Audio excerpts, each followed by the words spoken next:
Welcome to Speak and Feel English, the podcast where we talk openly about life, emotions, and the real challenges we face every day.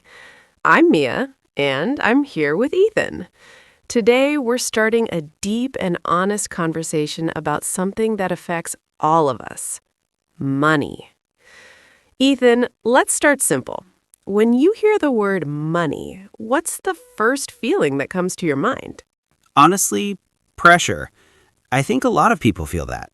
Money isn't just paper or numbers in a bank account. It represents security, freedom, and sometimes stress. I agree. Money has this strange power. It can make people feel confident, but it can also make them anxious. I've noticed that many people don't talk about money openly, even with close friends or family. That's true. In many households, money is almost a taboo topic. People grow up not learning how to manage it, yet they're expected to magically know what to do as adults. And that's where problems start. We learn math in school, but we don't really learn how to budget, save, or invest. Exactly. Most of us learn about money through mistakes. We overspend, get into debt, or live paycheck to paycheck before realizing we need a better plan. Do you think people connect money too closely with success?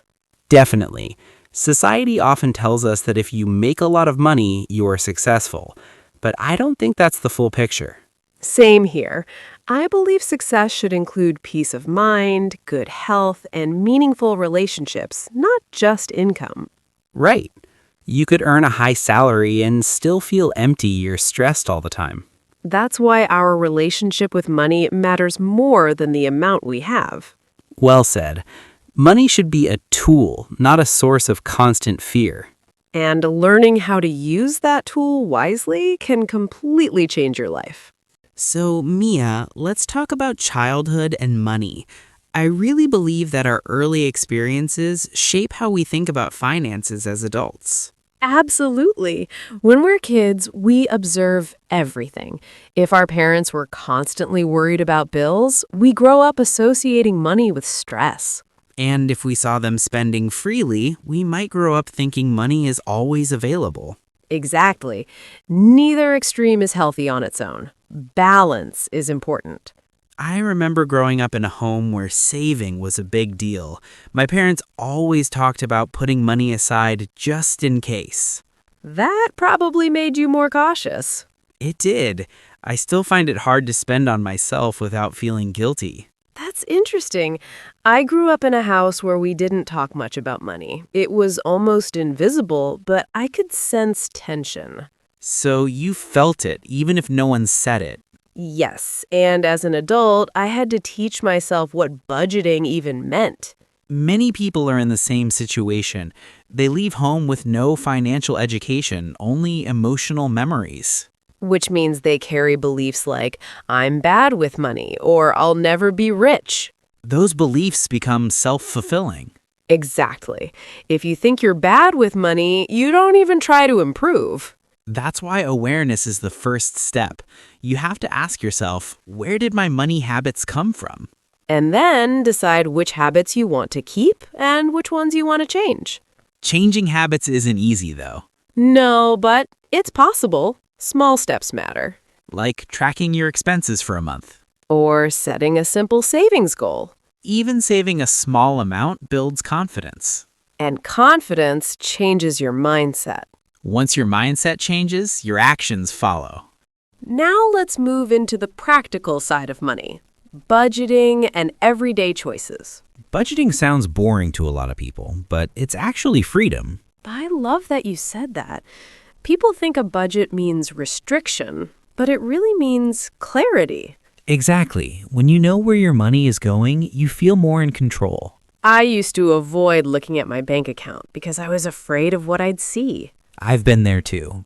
Avoidance feels easier, but it makes things worse.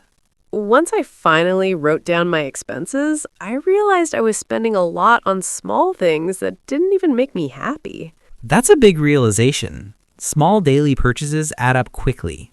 Coffee, snacks, subscriptions, impulse buys. None of those are bad, but too many of them can destroy your budget. So, how do you personally budget? I keep it simple. I divide my income into 3 main categories: needs, wants, and savings. That's a classic method. It works because it's easy to understand. I do something similar, but I also set weekly limits. That's smart. Weekly limits feel more manageable than monthly ones. And I always pay myself first. Meaning you save before you spend. Exactly, even if it's a small amount. That habit alone can change everything. Another thing is being honest with yourself. About what you actually need versus what you just want. Yes, and sometimes we use spending as an emotional escape. That's a big one. Stress shopping is real.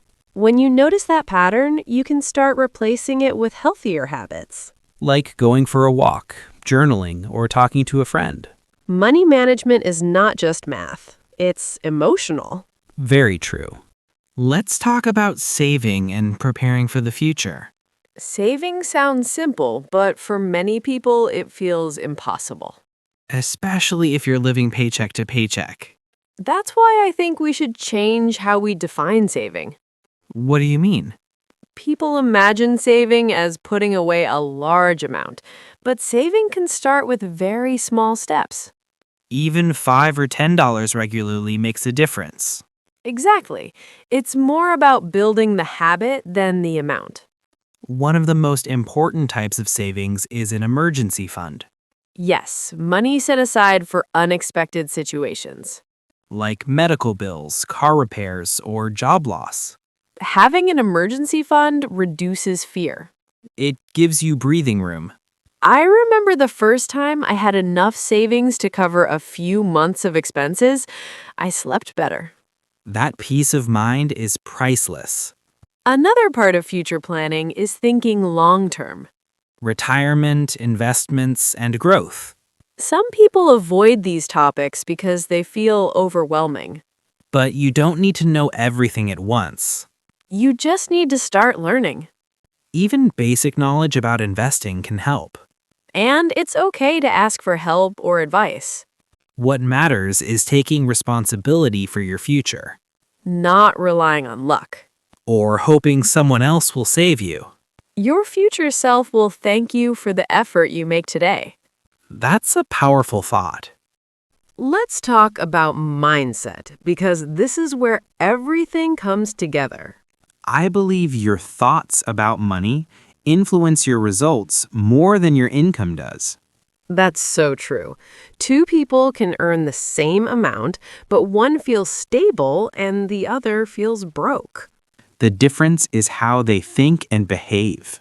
A healthy money mindset starts with self-respect. Meaning you believe you deserve financial stability. Yes, many people secretly feel they are not worthy of abundance. And that belief keeps them stuck. Another important idea is patience. Building wealth takes time. There is no overnight success, even though social media makes it look that way. Comparison is dangerous. You don't know the full story behind someone else's lifestyle. Focus on your own progress, Celebrate small wins like paying off a debt. or reaching a savings goal. Those moments matter. Also, be kind to yourself when you make mistakes. Everyone makes money mistakes. What matters is learning from them. And moving forward. Money is a part of life, but it should not control your happiness. It should support your life, not define it. When you build a healthy relationship with money, you build a healthier relationship with yourself. That's a beautiful way to end this conversation. Thank you for listening to Speak and Feel English. For more videos, subscribe the channel and explore all the podcast episodes.